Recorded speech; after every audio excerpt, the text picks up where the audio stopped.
ಗೊತ್ತಿದ್ರು ನಾವೆಲ್ಲ ನಮ್ಮ ಶಂಕರೇಗೌಡರು ಅಂತ ಹೇಳಿದ್ರು. ಆವಾಗಿಂದನೂ ಸಹ ನಾವೆಲ್ಲ ಒಟ್ಟಿಗೆ ಸೇರ್ತಾ ಇದ್ವಿ. ಅದೇ ರೀತಿ ನಮ್ಮ ಪ್ರಭಾಕರ್ ಅವರೇ, ಮುನ್ಶ್ಯಾಮಗೌಡ್ರೆ, ನಮ್ಮ ವೆಂಕಟಗಿರಣ್ಣವ್ರೆ, ಪೆದ್ದೂರು ವರ್ಧಪ್ಪಣ್ಣವ್ರೆ, ನಮ್ಮ ಅಶೋಕಣ್ಣವ್ರೆ, ನಮ್ಮ ಸಣ್ಣಪ್ಪಣ್ಣವ್ರೆ, ಇನ್ನು ನಮ್ಮ ಹಿತೈಷಿಗಳು ಏನು ಈ ಒಂದು ವೇದಿಕೆ ಮೇಲೆ ಕೂತಿದ್ದಾರೆ.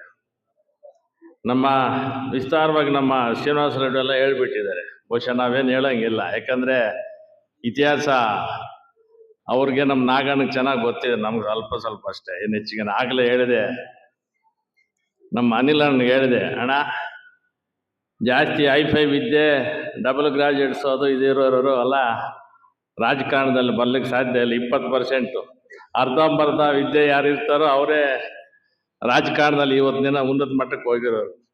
ಇಲ್ಲಿ ಅವರವರ ಒಂದು ಹಣೆ ಬರ ಬೇಕಾಗ್ತದೆ. ಆ ಹಣೆ ಬರ ಹಿಂದೆ ಯಾರನ್ನು ಅದಕ್ಕೆ ಸರಿಸಾಟಿಲ್ಲ ಅಂತ ಈ ಸಂದರ್ಭದಲ್ಲಿ ಹೇಳ್ತಾ, ಬಹುಶಃ ಏನು ಇವತ್ತಿನ ದಿನ ಈ ಕಾರ್ಯಕ್ರಮ ಹಮ್ಮಿಕೊಂಡಿದ್ದಾರೆ ನಮ್ಮ ಟೀಚರ್ಸ್. ಕೆಲವರು ಹೇಳ್ತಾರೆ ಟೀಚರ್ಸ್ ಬಗ್ಗೆ, ಅಂದರೆ ಟೀಚರ್ಸ್ ಅಂದಾಗ ಬಹುಶಃ ಈಗ ರಾಜಕಾರಣ ನಾವೆಲ್ಲ ಒಂದೇ ರೀತಿ ಇದ್ದೀವ. ಒಳ್ಳೆಯವರು ಕೆಟ್ಟವರು ಇದ್ದೇ ಇರ್ತದೆ. ಟೀಚರ್ಸನ್ನು ಅಷ್ಟೇ, ಅವರೇನು ಮೇಲೆ ಲೋಕದಿಂದ ಏನಾದರೂ ಬಂದು ಇಲ್ಲಿರ್ತಾರ? ಅವರು ನಂಬ್ತಾರೆ ಜನಗಳೇ. ಬಹುಶಃ ಇರ್ತಾರೆ ಕೆಲವರು, ಒಂದು 10-20% ಇದ್ದೇ ಇರ್ತಾರೆ.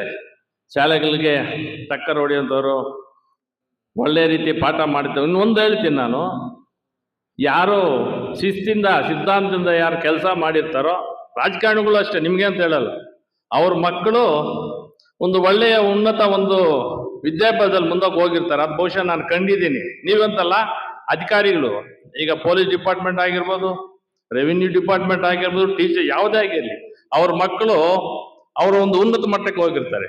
ಬಹುಶಃ ಯಾರು ಬೇಕಾಬಿಟ್ಟು ಸಿದ್ಧಾಂತ ಬಿಟ್ಟು ಶಿಸ್ತು ಬಿಟ್ಟು ಮಾಡಿರ್ತಾರೋ ಅವ್ರ ಮಕ್ಕಳು ಬಹುಶಃ ತಮ್ಗೆಲ್ರಿಗೂ ಗೊತ್ತಿರ್ತಕ್ಕಂಥ ವಿಚಾರ. ಅದ್ರ ಬಗ್ಗೆ ಯಾರು ಹೇಳೋಂಗಿಲ್ಲ. ಒಂದು ಲೆಕ್ಕದಲ್ಲಿ ಹೇಳ್ಬೇಕಂದ್ರೆ ವಿದ್ಯೆ ಕಲ್ತಿರ್ತಕ್ಕಂಥವ್ರು ತಂದೆ ತಾಯಿಗಿಂತ ಹೆಚ್ಚು. ತಂದೆ ತಾಯಿ ಎಷ್ಟೇ ಕಷ್ಟಪಟ್ಟು ಸಂಪಾದನೆ ಮಾಡಿದ್ರು, ವಿದ್ಯೆ ಇಲ್ದಿದ್ರೆ, ಅವನಿಗೆ ಜ್ಞಾನ ಇಲ್ದಿದ್ರೆ 3 ದಿನ ಮಧ್ಯಾಹ್ನ ಸಾಕಿರೋ ಆಸ್ತಿಯನ್ನೆಲ್ಲ ಮಾರ್ಕೊಳ್ಳಾಗಿ. ಬಹುಶಃ ವಿದ್ಯೆ ಇದ್ರೆ ಎಲ್ಲಿ ಬೇಕಾದ್ರೂ ಅವ್ನು ಜೀವನ ಮಾಡಿಸ್ಬೇಕು. ಈ ನಿಟ್ಟಿನಲ್ಲಿ ತಾವೆಲ್ಲರೂ ಒಂದು ಸಿದ್ಧಾಂತದ ಮೇಲೆ, ಒಂದು ಶಿಸ್ತು ಮೇಲೆ ಕೆಲಸ ಮಾಡಬೇಕಾಗ್ತದೆ.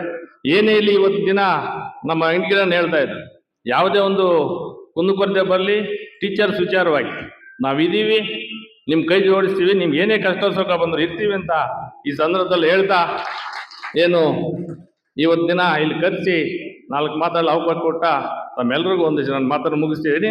ಜೈ ಹಿಂದ್, ಜೈ ಕರ್ನಾಟಕ.